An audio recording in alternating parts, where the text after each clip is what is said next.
Bonjour, ce matin nous avons abordé les manifestations neurologiques mimant la scène au cours des maladies systémiques et d'une façon générale au cours de différentes situations cliniques rencontrées en médecine interne.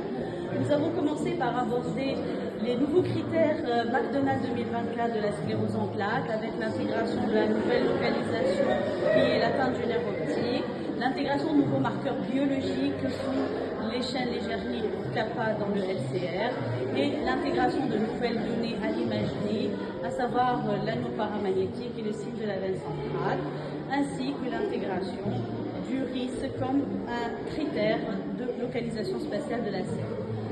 Il faut noter que certains red flags sont à souligner et en présence desquels on devra rechercher d'autres diagnostics, en particulier une atteinte bilatérale des nerfs optiques, une baisse rapide de l'acuité visuelle, des formes diffuses d'atteinte qui seront plus d'arguments cliniques en faveur de diagnostics différenciés. Pour les maladies systémiques, nous avons parlé du lupus érythémateux systémique qui est plutôt dans une forme diffuse d'atteinte de la substance blanche qui épargne généralement le corps calme. Pour le syndrome de Sjögren, l'atteinte peut être inaugurale au système nerveux central et mimer la CEP et rester souvent de diagnostic difficile. Et il convient dans ce cas de rechercher le syndrome sec de façon active, ainsi que la réalisation d'une biopsie des glandes salivaires accessoires. Le syndrome de Sjögren épargne également le corps calleux. Pour le lupus et le Sjögren, tous deux peuvent donner des bandes oligoclonales, mais généralement au profil miroir au LCR. La maladie de Bessel se caractérise essentiellement par un début plus tardif par rapport aux premières manifestations cliniques qui vont permettre de faire le diagnostic. On a essentiellement une atteinte donc du tronc et un signe de la cascade à l'IRM. La sarcoïdose pose également un grand problème de diagnostic parce qu'elle peut rester localisée au système nerveux central sans autre manifestation de la maladie. Les atteintes se caractérisent par des atteintes hypophysaires, des pachyméningites et des lésions pseudotumorales. D'autres étiologies sont à discuter, des pathologies infectieuses, la lymphe, la maladie de Lyme, des pathologies liées aux troubles métaboliques, l'hyponatrémie, l'hypernatrémie, les hypo- et l'hyperglycémie, et puis les déficits vitaminiques, déficit B12, déficit B1 et donc déficit en vitamine D qui touchent le cerveau.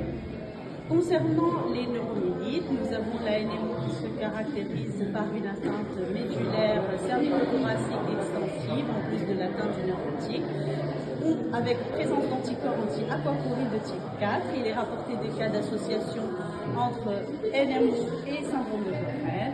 Et puis pour la maladie associée aux antimog, elle se caractérise par une survenue généralement chez des enfants ou des adultes jeunes et touche au niveau de la moelle, la partie donc terminale de la moelle en plus de l'atteinte du nerf optique, et c'est une pathologie qui répond bien au traitement. Concernant les atteintes du système nerveux autonome, il est à souligner l'importance de les dépister dans les maladies systémiques, en particulier l'atteinte de la vidange gastrique dans le syndrome de Sjögren, la sclérodermie systémique, des troubles digestifs pouvant être très gênants pour les patients, et puis l'atteinte autonome du système autonome dans les cardiaques, dans les myopathies inflammatoires, puisqu'on peut avoir des troubles du rythme grave, exposant au risque de mort subite. L'amylose sera souvent diagnostiquée devant une hypotension orthostatique avec absence de tachycardie réactionnelle.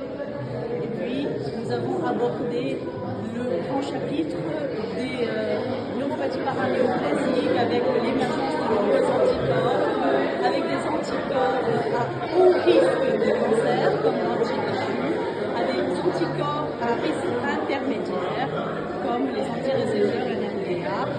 Il faudra évoquer ces diagnostics devant l'apparition de manifestations neurologiques assez bruyantes, avec des signes généraux ou des manifestations psychiatriques, et c'est le bilan immunologique qui va permettre d'évoquer des diagnostics, en particulier pour l'anti-HU, des cancers du poumon à tissu.